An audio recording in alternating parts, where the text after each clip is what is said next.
മലയാള സിനിമയിലെ ഏറ്റവും മികച്ച സൈക്കോളജിക്കൽ ഇൻവെസ്റ്റിഗേഷൻ ത്രില്ലറുകളിൽ ഒന്നാണ് ഉത്തരം. സന്തോഷത്തോടെയും സമാധാനത്തോടെയും ജീവിച്ച ഒരു സ്ത്രീ എന്തിന് ആത്മഹത്യ ചെയ്തു? ഇതിൻ്റെ പിന്നിലെ രഹസ്യം തപ്പിയുള്ള യാത്രയാണ് സിനിമ. ഈ ചോദ്യത്തിൻ്റെ ഉത്തരമാണ് സിനിമയുടെ പൊരുൾ. ചില ഉത്തരങ്ങൾ കൈപ്പേറിയതാണെന്നും അത് ഒരു സമാധാനപരമായ നുണ കൊണ്ട് മറച്ചു വയ്ക്കുന്നതാണ് നല്ലത് എന്ന് നമ്മളെ പഠിപ്പിച്ചു തന്നൊരു സിനിമ കൂടിയാണ് ഉത്തരം. സത്യങ്ങളിലെ ഒളിഞ്ഞിരിക്കുന്ന വേദന നുണയിൽ ഒതുക്കാമെന്ന് കാണിച്ചു തന്ന ഈ അണ്ടർ റേറ്റഡ് ക്ലാസിക്കിനെ കുറിച്ചാണ് ഈ വീഡിയോയിൽ നമ്മൾ നോക്കുന്നത്. സോ എന്തുകൊണ്ടാണ് ഉത്തരം ഇത്രത്തോളം മികച്ച വേറിട്ട് നിൽക്കുന്ന ഒരു ക്രൈം ത്രില്ലറായി എന്നാണ് നമ്മൾ നോക്കുന്നത്. സോ നമുക്ക് വീഡിയോയിലോട്ട് കിടക്കാം. നമ്മുടെ എല്ലാവരുടെയും ജീവിതത്തിൽ നമുക്കൊരു ഡാർക്ക് പാസ്റ്റ് ഉണ്ടാവും, അല്ലെങ്കിൽ പാസ്റ്റിൽ നമ്മൾ ഓർക്കാൻ ആഗ്രഹിക്കാത്തൊരു കാര്യം ഉണ്ടാവും. അത് പല സമയത്തും നമ്മൾ ആ ഒരു വിഷയം നമ്മുടെ മൈൻഡിൽ വരുമ്പോൾ നമ്മളത് ഒഴിവാക്കാൻ ശ്രമിക്കും. ഇപ്പോൾ അത് പബ്ലിക്കായിട്ട് നമ്മൾ നേരിട്ട ഒരു കളിയാക്കലായിക്കോട്ടെ, അല്ലെങ്കിൽ കൂട്ടുകാർ നമ്മളെ കളിയാക്കിയത്, അങ്ങനെ എന്തെങ്കിലും ഒരു മൊമെൻറ്റുകളായിരിക്കാം. ഇത് ഓരോരുത്തരും എങ്ങനെ ഹാൻഡിൽ ചെയ്യണമെന്നുള്ളതായിരിക്കും അവരുടെ മനസ്സിൻ്റെ കരുത്ത് നമുക്ക് കാണിച്ചു തരുന്നത്. പുറമേ ഒരാൾ ചിരിച്ച് കളിച്ച് നടക്കണമുണ്ട് അദ്ദേഹം ഇതൊന്നും നേരിട്ടില്ല എന്നുള്ളതല്ല, അല്ലെങ്കിൽ അദ്ദേഹത്തിന് ഇങ്ങനൊരു സംഭവമേ ഉണ്ടായിട്ടില്ല എന്നുള്ളതല്ല അർത്ഥം. അദ്ദേഹം ചിലപ്പോൾ മനസ്സിൻ്റെ ബലം കൊണ്ട് അത് ഒളിച്ചു വയ്ക്കുന്നതായിരിക്കാം, അല്ലെങ്കിൽ അദ്ദേഹം ഉള്ളിൽ അതീവമായിട്ട് വേദനിക്കുന്നുണ്ട് എന്നാണ് അർത്ഥം. കഥയിൽ നായിക അങ്ങനെ തന്നെയാണ്. ഒരു കവയിത്രിയും ഒരു റെസ്പെക്റ്റഡ് ആയിട്ടുള്ളൊരു കുടുംബിനി ആയിട്ട് കൂടി അവർ ഉള്ളിൽ ഒരുപാടധികം വേദന ഒളിച്ചു വയ്ക്കുന്നുണ്ടായിരുന്നു. പക്ഷേ ആ വേദന പുറമേയുള്ള ഒരാൾക്കും അറിയില്ല. അതുകൊണ്ടാണ് അവർ ആത്മഹത്യ ചെയ്തു എന്ന് പറഞ്ഞപ്പോൾ ഇവരെല്ലാം ഞെട്ടുന്നത്. അവർക്ക് അങ്ങനെ മാത്രം ചെയ്യാൻ എന്തായിരുന്നു ഒരു കാരണമെന്ന് ആ വീട്ടുകാർക്ക് ആർക്കും ഒരു ഐഡിയ കിട്ടുന്നില്ല. കാരണം ആ ഒരു ഉത്തരം കിടക്കുന്നത് അവരുടെ പാസ്റ്റിലാണ്. ഈ ഒരു പാസ്റ്റിനെ തപ്പിപ്പോകുന്നതാണ് കഥയിൽ നമ്മൾ കാണുന്നത്. ബാലചന്ദ്രൻ എന്ന് മമ്മൂട്ടി അവതരിപ്പിക്കുന്ന കഥാപാത്രവും സെലീന എന്ന് പറയുന്ന മരിച്ചുപോയവരുടെ കൂട്ടുകാരി ശ്യാമളയുമാണ് ഈ ഒരു ഉത്തരങ്ങൾ തപ്പിപ്പോകുന്നത്. ഈ ഒരു ഉത്തരങ്ങൾ തപ്പിപ്പോകുന്നത് ഒരുപാടധികം ക്ലൂസോ എവിഡൻസിൻ്റെയോ ബലത്തിലല്ല, ഓർമ്മകളും അതിലുണ്ടാകുന്ന മൊമെൻറ്റുകളെ കോർത്തിണക്കിയിട്ടാണ് ചെയ്യുന്നത്. ഇതിൽ നിന്നാണ് നമ്മൾ സെലീനയുടെ പാസ്റ്റ് മനസ്സിലാക്കിയെടുക്കുന്നത്. സെലീനയും അവളുടെ കൂട്ടുകാരി, ഞാൻ നേരത്തെ പറഞ്ഞ പോലെ ശ്യാമളയും കൂടി ഒരു സ്കൂൾ ട്രിപ്പിൽ സിഗരറ്റ് വലിച്ച് നോക്കണം എന്നുള്ളൊരു ആഗ്രഹത്തിൽ അവരത് ചെയ്യുകയാണ്. എന്നാൽ അതിൽ ഡ്രഗ്സ് കലർത്തിയിട്ടുണ്ടായിരുന്നു.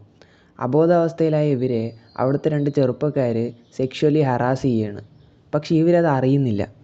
ഈ ഒരു അനുഭവത്തിൻ്റെ ഇതിലായിരിക്കാം സെലീന അവൾ പോലും അറിയാതെ പ്രഗ്നൻ്റ് ആവുകയാണ്. പക്ഷേ പ്രഗ്നൻ്റ് ആയതിനു ശേഷം അവളുടെ അച്ഛൻ ആ ഒരു കുട്ടിയെ പ്രസവിച്ചതിന് ശേഷം ഒരു അനാഥാലയത്തിലാക്കിയിട്ട് പോവുകയാണ്. എന്നാൽ ഇതിന് ശേഷം ഒരു മെമ്മറി ലോസ് സംഭവിച്ച സെലീന ഇതെല്ലാ കാര്യങ്ങളും മറക്കുകയാണ്. അവൾ പിന്നീട് പുതിയൊരു ജീവിതത്തിലായിട്ട് മാത്യുവിൻ്റെ ഒപ്പം തുടങ്ങുകയാണ്. ബട്ട് ആ കുട്ടി അങ്ങനെ ഇരിക്കുന്നുണ്ട് എന്നുള്ള കാര്യം സെലീന മറന്നു പോവുകയാണ്. അവൾ അറിഞ്ഞുകൊണ്ടല്ല, പക്ഷെ മറന്നു പോവുകയാണ്.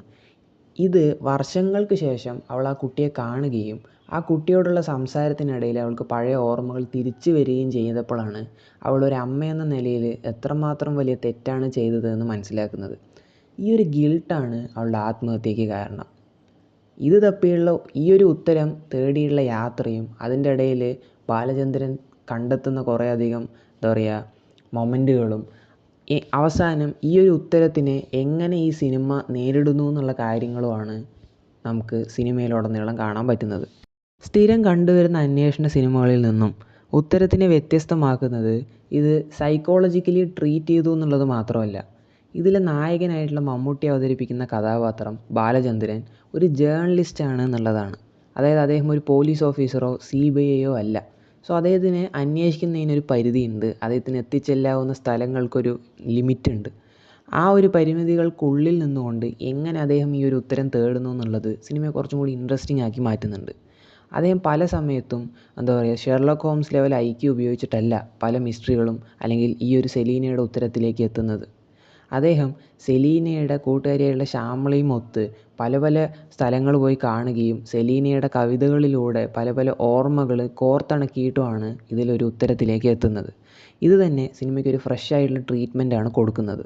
പിന്നെ എടുത്തു പറയേണ്ട ഒരു കാര്യമാണ്, ഞാൻ നേരത്തെ പറഞ്ഞിട്ടുണ്ടായിരുന്നു 2 ചെറുപ്പക്കാർ അവരെ സെക്ഷുവലി അബ്യൂസ് ചെയ്തിട്ടുണ്ടായിരുന്നു എന്നുള്ളത്. എന്നാൽ അത് ഒഴിവാക്കി കഴിഞ്ഞാൽ അവരെ നമ്മൾ കാണുന്ന പോലുമില്ല എനിക്ക് തോന്നുന്നു. പക്ഷേ ഇതിലൊരു എക്സാക്റ്റ് വില്ലൻ ഇല്ല എന്നുള്ളതും കൂടി ഈ ഒരു സിനിമയെ കുറച്ചും കൂടി എന്താ പറയുക വ്യത്യസ്തമാക്കുന്നുണ്ട്. അതായത് ഒരു ക്രൈം ത്രില്ലർ എന്ന് എടുത്തു കഴിഞ്ഞാൽ ഒരു കില്ലർ ഉണ്ടാവും. ആ കില്ലറിനെ തപ്പിയിട്ടുള്ള ഒരു യാത്രയായിരിക്കും. കില്ലറും ഹീറോയും തമ്മിലുള്ള ആ ഒരു കണക്ഷൻ, അവരെങ്ങനെ പരസ്പരം കാണുന്നു, അവരെങ്ങനെ ആ ഒരു കേസ് സോൾവ് ചെയ്യുന്നു എന്നുള്ളതാണ് ഒരു സ്ഥിരം സ്റ്റീരിയോ ടൈപ്പായിട്ട് നമ്മൾ കാണുന്നത്. പക്ഷേ ഈ സിനിമയിൽ സെലീന എന്തുകൊണ്ട് ആത്മഹത്യ ചെയ്തു എന്നുള്ളൊരു ഉത്തരവാണ് തേടുന്നത് എന്നുള്ളതുകൊണ്ട് ഇതിൽ വില്ലൻ എന്ന് പറയുന്ന ഒരാളില്ല. അത് പലതും ആയിരിക്കാം. ചിലപ്പോൾ ഒരു സൊസൈറ്റി ആയിരിക്കാം, ചിലപ്പോൾ ഒരു അച്ഛനായിരിക്കാം, ചിലപ്പോൾ അവർ 2 യുവാക്കളായിരിക്കാം, അല്ലെങ്കിൽ സെലീന തന്നെ ആയിരിക്കാം. As A parent she failed എന്നുള്ളൊരു ഗിൽട്ടാണ് അവളെ ആത്മഹത്യയിലോട്ട് നയിക്കുന്നത്. സോ വില്ലൻ ആരാണ് എന്നുള്ളത് നമ്മളാണ് തീരുമാനിക്കേണ്ടത്. അങ്ങനെയാണ് സിനിമ നമ്മളെ എത്തിക്കുന്നത്. ഇതിൻ്റെ ക്ലൈമാക്സ് കണ്ടു കഴിഞ്ഞിട്ട് നിങ്ങൾ വേണം പറയാൻ, ഈ ഒരു ഉത്തരം സത്യത്തിൽ എല്ലാവരും അറിയണമായിരുന്നോ? സെലീന ഈ ഒരു ഉത്തരത്തിൽ ആത്മഹത്യ ചെയ്യാൻ മാത്രം ഉണ്ടായിരുന്നോ? അല്ലെങ്കിൽ ആ കുട്ടിയെ വളർത്തിയാൽ മതിയായിരുന്നില്ലേ? ആ കുട്ടിയോട് ഇത്രത്തോളം ആ കുട്ടിയെ കണ്ടപ്പോൾ തോന്നുന്നൊരു ഗിൽട്ട് ചിലപ്പോൾ അവരുടെ ഭർത്താവുമായിട്ട് ഷെയർ ചെയ്തിരുന്നെങ്കിൽ ഇല്ലാതാവില്ലേ? ഇതൊന്നും നമുക്ക് ജഡ്ജ് ചെയ്യാൻ പറ്റില്ല. കാരണം അവരുടെ എന്താ പറയുക സൈക്കോളജിക്കൽ പ്രഷർ ഒരിക്കലും നമ്മൾ നേരിട്ടിട്ടില്ല. സോ നമുക്ക് പുറമേ നിന്നുകൊണ്ട് അതിനൊരു ഉത്തരം പറയാൻ എളുപ്പമാണ്. പക്ഷേ സെലീനയുടെ ഷൂസിൽ നിന്നും ചിന്തിക്കുമ്പോഴാണ് ആ ഒരു ഉത്തരം എത്രത്തോളം കൈപ്പേറിയതാണെന്ന് നമ്മൾ മനസ്സിലാക്കുന്നത്. സോ സിനിമ പല സമയങ്ങളായി പറയാൻ ശ്രമിക്കുന്നത് ഇത് തന്നെയാണ്. ചില സമയങ്ങളിൽ കൈപ്പേറിയ എന്താ പറയുക സത്യങ്ങളെക്കാളും ഒരു നുണ പറഞ്ഞ് ഒതുക്കുന്നതാണ് നല്ലത് എന്ന് നമുക്ക് ഉത്തരം പറഞ്ഞ സിനിമ കാണിച്ചു തരുന്നുണ്ട്. മലയാള സിനിമയിൽ തന്നെ വളരെയധികം അണ്ടർറേറ്റഡായി കിടക്കുന്ന ഒരു സിനിമയാണ് ഉത്തരം. മമ്മൂട്ടിയുടെ ഒരുപാടധികം എന്താ പറയുക ക്രൈം ത്രില്ലേഴ്സ്, ഇപ്പോൾ CBI ആയിക്കോട്ടെ, യവനിക എന്ന് പറയുന്ന KG ജോർജ് സാറിൻ്റെ ക്ലാസിക് ആയിക്കോട്ടെ, ഇങ്ങനെയുള്ള ചില സിനിമകളെല്ലാം ഇപ്പോഴും ആൾക്കാർ സംസാരിക്കുന്നുണ്ടെങ്കിൽ കൂടി യവനിക പിന്നെയും അണ്ടർറേറ്റഡ് ആണ്. ഞാൻ ഉദ്ദേശിച്ചത് CBI അങ്ങനെയുള്ള ചില സിനിമകൾ ഇപ്പോഴും ആൾക്കാർ സംസാരിക്കുന്നുണ്ടെങ്കിൽ കൂടി ഉത്തരം എന്ന് പറയുന്ന ഈ ഒരു സിനിമ അത്ര സംസാരിക്കുന്നത് ഞാൻ കേട്ടിട്ടില്ല.